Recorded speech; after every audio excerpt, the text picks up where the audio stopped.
Our infrastructure, whether it's roads and bridges, whether it's inland ports and waterways, whether it's the railroad system, our water and wastewater systems and our stormwater, we've got to do a better job of taking care of them for the legacy that we're going to leave to our children so that they're going to enjoy the quality of life that we have.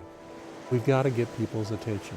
People have got to realize that the quality of life that they enjoy is fragile. It's not something that's guaranteed. It's something that happens because someone else has made an investment. Are we prepared to make that investment? State of Repair Liquid Assets is a Minnesota Partnership co-production of Minnesota 2050 on the web at mn2050.org and Twin Cities Public Television. Major funding provided by SEH, HDR, Minnesota Chapter of APWA, McQueen Equipment, WSB and Associates, and TKDA. Additional funding provided by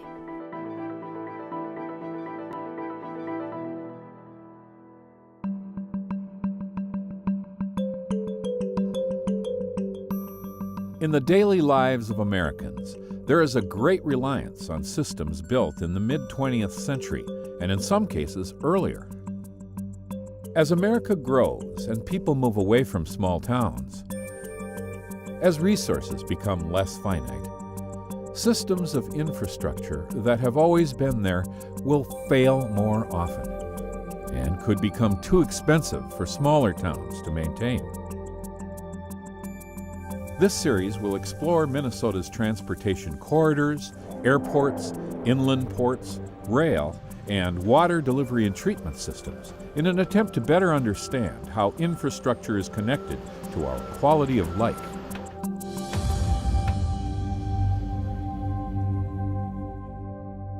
It's important to understand that underground, out of sight, beneath our roads and buildings, lays an infrastructure that is falling apart and collapsing.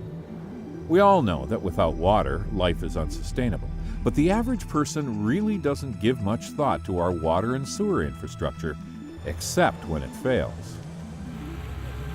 Even though drinking water is probably our most important natural resource in the world, it's one that people largely don't think about. Our license plates say land of 10,000 lakes, but there's a lot of water under the ground. There are some 2 million miles of piping beneath our streets, most of it paid for by earlier generations, and a lot of it has seldom or never been touched. It's old, wearing out, and urgently needs attention.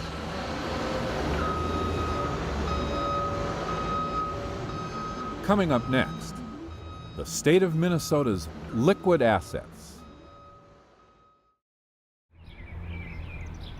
We have 2 wells in the city. One is approximately 60 years old. One is getting closer to 70 years old. It's time to do a change. Our old water treatment plant was built in the mid-50s.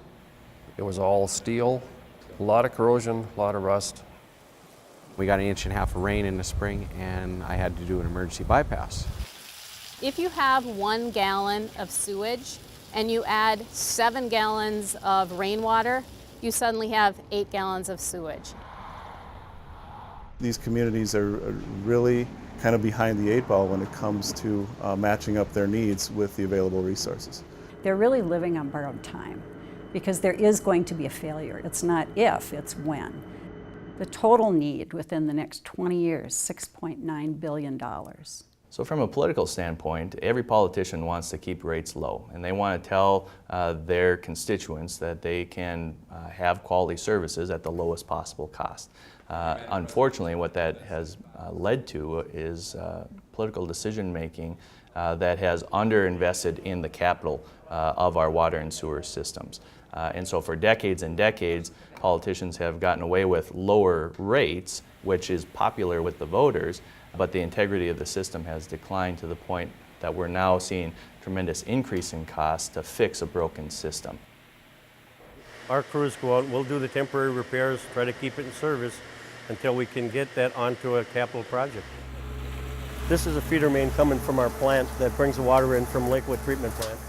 It's a 42-inch pipe. You can see there's a hole in the top of it. It's probably over 100 years old. You can see very clearly the result of this neglect. Back in the early 90s, we were averaging about 50 water main breaks a year. Today, we're averaging 140 water main breaks a year. And our engineers estimate that if we don't change our focus and invest more proactively in our water system, that number will double to 300 a year by the end of this decade. We keep putting what I call Band-Aids on. In this case, because of the steel pipe, we can weld a cap on it. On the smaller pipes, we go out and we actually put clamps on. And we'll evaluate whether we need to put in a section of pipe or a clamp. A lot of times we can make the repair with the clamp. But you know, the cost of digging in these spot repairs is cost prohibitive to go out and dig a whole block like this. We're just going to have to excavate enough so that we can get the trench box in here to work safely inside of this hole. As you see, it's a metal box. It gives them a safe work zone to work in down in the hole. We often talk about utility problems in terms of what is the end result or how much will the customer have to pay. And that's the only discussion that happens.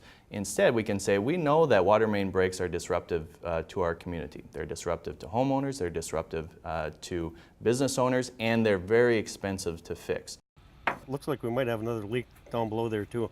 Oh, we got another one. Yeah, so they're going to have to put 2 caps in this one. Jerry, you got the welders coming out?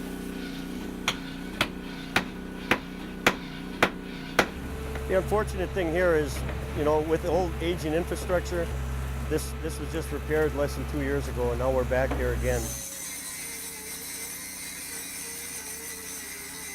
As you could see, when we did the repair, we were able to stop the leak, and so now we cross our fingers that we don't have to go back in there in the next couple months. If you look at the last 10 years, 17% of our water is lost, what we call unaccounted for water. In other words, it doesn't go through a meter. And we attribute a lot of that to our water main breaks. American Water Works Standards says you should have less than 10% of your water unaccounted for.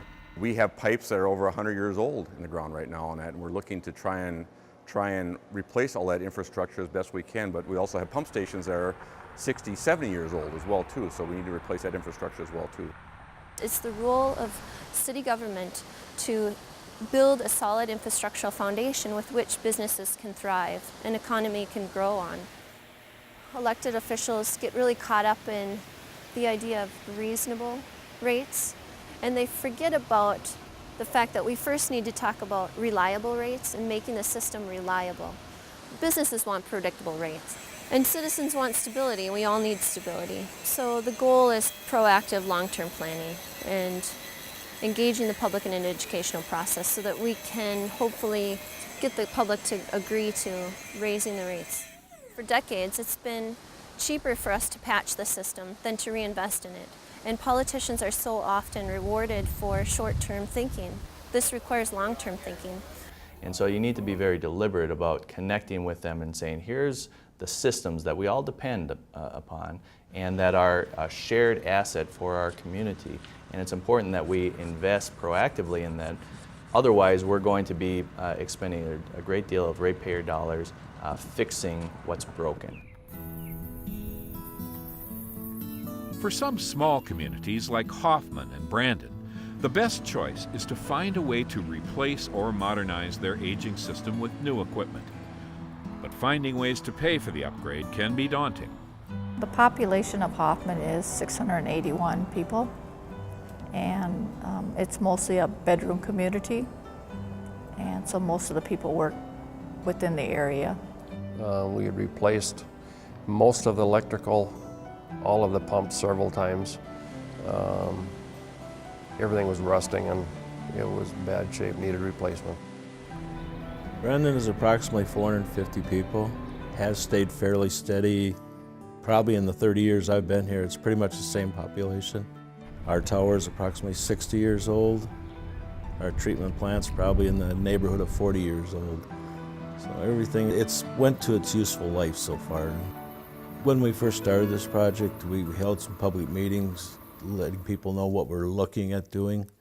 And at that point, that's we suggested to them that, hey, your water rates and sewer rates probably will go up with that. So we wanted everybody to know up front that, hey, if we do this, there is going to be some costs involved in it, and that their monthly bill is going to go up. If you look at it on a per capita basis, the amount of money per capita that it would take compared to the metro area, just because of the economies of scale, is really the thing that jumped out at me. Starting in the late 1990s, as we traveled around to the communities, we have 83 communities in our region, and we started to hear more and more communities that had concerns or problems with water infrastructure, water-related infrastructure. When we completed this study in 2003, we had data for our 82 communities in our region, and that data was then extrapolated and applied statewide to all of greater Minnesota. The total need within the next 20 years, $6.9 billion. That's an amount of money that even when we had considerable money in state and federal budgets was difficult to come up with, and I think it's going to be increasingly difficult now. Just as good, clean drinking water is essential to a community, the sanitary treatment of sewer and wastewater is every bit as vital to the health and safety of Minnesota's towns and cities. And here too, the existing infrastructure for treatment is steadily aging and degrading. It is something that everybody uses, and they know right away when the water and wastewater is not working. They know it right now. Our wastewater technician has been very active working with the city of Argyle. A small community up in northwest Minnesota that was looking at a tremendous amount of money in order to fix their water and wastewater systems. And I think their loan is something like $2.5 million. They probably have about 300 connections. So if you think about that investment and think about being a city council person that is going to commit to that investment for councils out 40 years and take that dollar amount and divide it by 400 connections or 300 connections, that is a huge long-term commitment. But without water and wastewater in a community, you don't have anything. If the city of Argyle did not go through with this project, we would not be able to add on to services. It's not a choice anymore. It's something that we have to do. You know, every once in a while they're going through and digging up some old pipe, and you get clay tile, and then all of a sudden you get some plastic, and some of it's smaller than the other, and you wonder how it flowed through. Overall, the whole structure of our system was in very, very bad shape. They were eventually going to shut us down. If you wait for something to break down, you will find that it never happens when it's convenient. It almost always happens on a Friday afternoon, and by the way, it's a holiday weekend.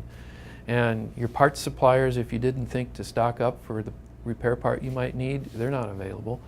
You have to FedEx it in from California, and the next thing you know, by the time you figure in your overtime and your maintenance costs, it's cost you 5 times as much to make that repair as it would have if you would have just routinely replaced it when it was getting close to being wore out. In order to control costs, the Twin Cities suburb of Eden Prairie takes a proactive approach to water infrastructure maintenance. Rick Wallin is Eden Prairie's manager of utilities. Eden Prairie is a community of right at 60,000 people as of the last census. It was instituted as a community in about 1967. Eden Prairie really is a relatively young community. When you look at the oldest infrastructure they have in place is probably vintage maybe 1970. So even the oldest thing out there is probably only 40 years old. But the staff at Eden Prairie has been very progressive in recognizing that those utilities are aging and that they're not going to last forever. We decided that we would take a look at a number of aspects of maintenance, of aging, of growth, of development, and let's try to put a dollar value on that so that we can charge an appropriate amount of money to take care of this system. Eden Prairie has really shown us that there is a different mindset there. With the right educational process, that we can get to a point where people see the value and they realize that although there's a lot of money associated with it, it isn't necessarily the cost, it's the investment in the long-term health of those assets.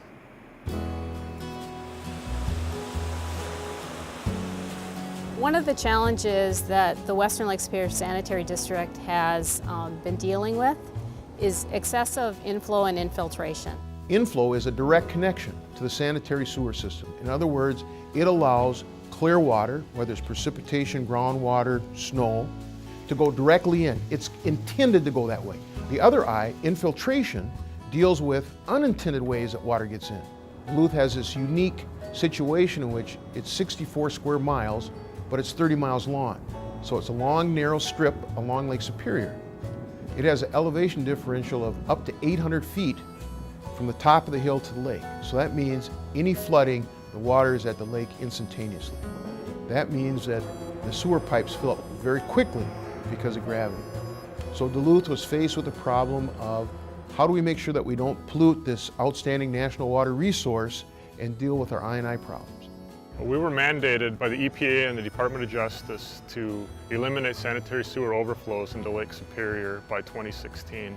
That has had a dramatic impact on the City of Duluth's overall budget. The City of Duluth was able to show the federal government what we've been doing, so they saw that we were trying to address the issue. So we were able to negotiate how many repairs we had to do as far as private property.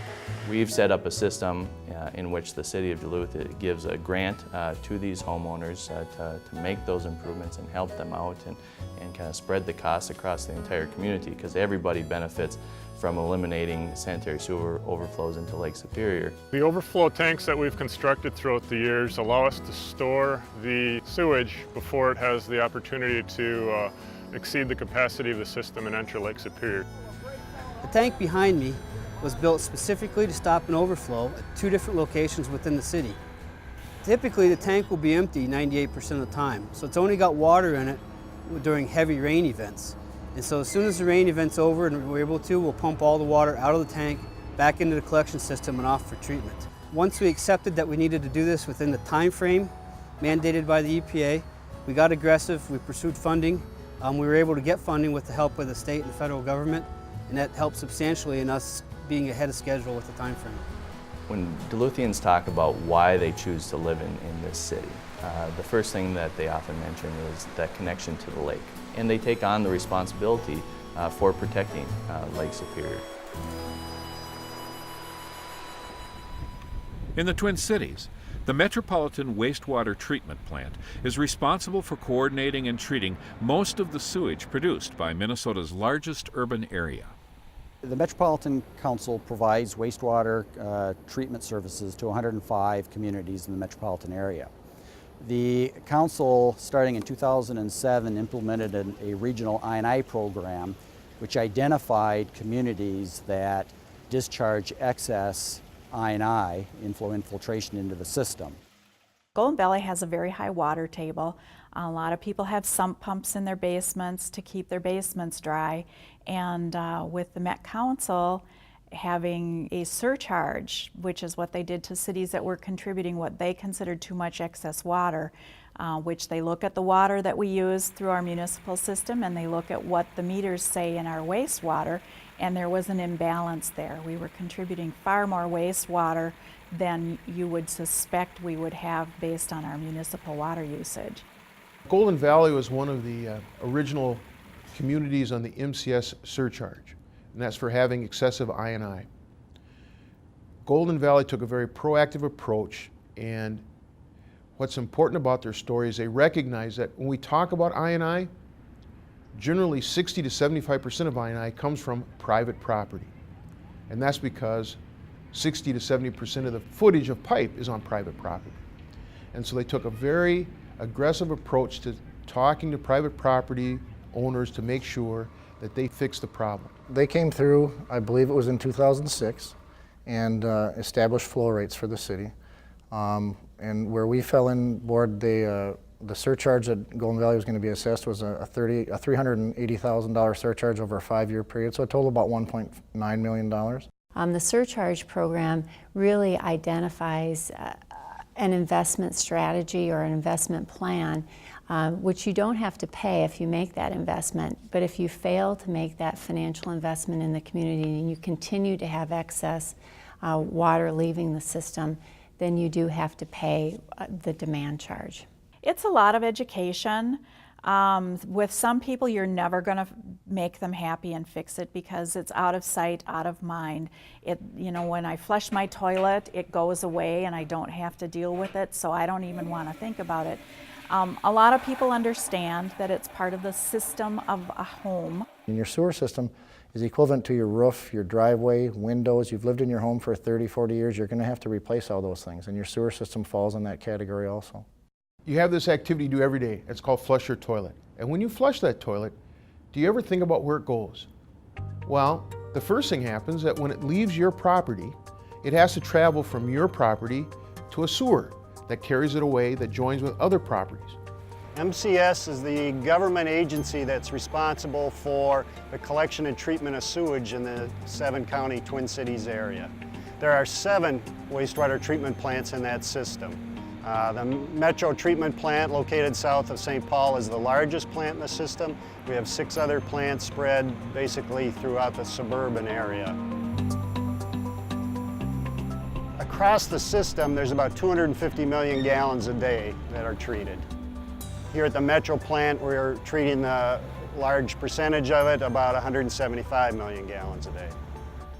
To put some perspective on the amount of flow of 250 million gallons is in a day, it could fill up the Metrodome in about 2 days. I'm told it could fill up the Empire State Building in about 1 day. What the public gets for all that investment is that we're protecting the public health and the environment ultimately. We're putting out clean water into the river, which provides a better environment for all. Cities and towns struggling to keep their sewer and stormwater treatment facilities up to date are discovering that partnering with watershed districts to slow down and reduce runoff pays big dividends in water quality and environmental health. Runoff from our roads and our rooftops is the #1 threat to water quality in this country. Well, this is just the beginning of a broader plan to restore Minnehaha Creek through this urban core. Minnehaha Creek Watershed District has had a long relationship with Methodist Hospital in Park Nicollet because much of the hospital is built on a floodplain. In 2004, they applied for a grant from our district to fund the installation of rain gardens on the property. Upon reviewing that application for the grant for these rain gardens, the district came up with this broader concept of actually restoring the natural curves to the creek here at Methodist Hospital, which would have an even greater impact on improving water quality. And one of the goals of that particular project was to take a straightened or ditched section of Minnehaha Creek and move it back around, which is what we call remeandering the creek. And that really improves the ecology of the stream system, changes how sediment moves in and out of the stream, creates a lot of in-stream habitat for the types of organisms that you would expect to see in a stream system like this. Every day, we benefit from the environmental, public health, social, and economic benefits that clean and safe water provide. The challenge facing Minnesota is how to invest in and sustain our water and wastewater infrastructure to ensure that the public can continue to enjoy these benefits long into the future. We all play a role in protecting drinking water. Source water protection is a huge part of that. It's a lot easier to keep things out of water supplies than it is to get them out of the water once they're in there. It's easy to look at a street and know you're driving on a bad street, but if they had the ability to look underground and see these pipes that are 100 years old, 120 years old, and knowing that they have a finite life, that would be just wonderful. And people, I think, would have a better understanding that this stuff doesn't last forever. It's out of sight, out of mind, but I wish it wasn't out of sight and out of mind. People really need to see what's underneath the ground. You need to know what status your infrastructure is in. And the fact that people don't necessarily always want to have that conversation or make that investment doesn't fix your infrastructure. If you don't have those water and wastewater systems, you have no economic development. You can't go anywhere. The worst case scenario in my mind is that we have a community of 150 people, and we have a lot of those in Minnesota, that suddenly has a massive failure of their drinking water system or their wastewater system. Residents in that community cannot afford $200 a month or more for water. Obviously, people are going to have to just walk away from those houses. It may sound a little doom and gloom, but if the trend continues in this manner, I don't know how you can draw a different conclusion that it's going to have some dire consequences.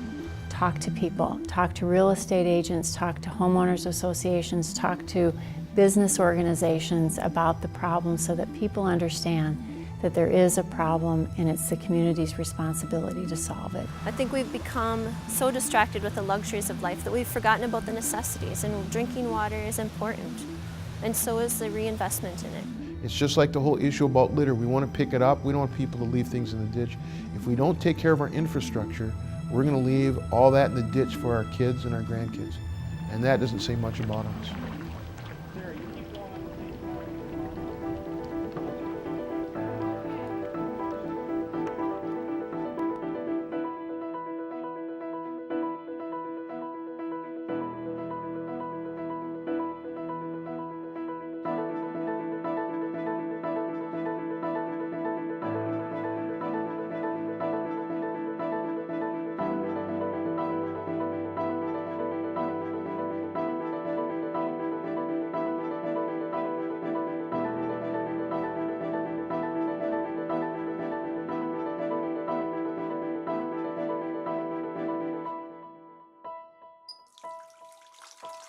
State of Repair Liquid Assets is a Minnesota Partnership co-production of Minnesota 2050 on the web at mn2050.org and Twin Cities Public Television. Major funding provided by SEH, HDR, Minnesota Chapter of APWA, McQueen Equipment, WSB & Associates, and TKDA. Additional funding provided by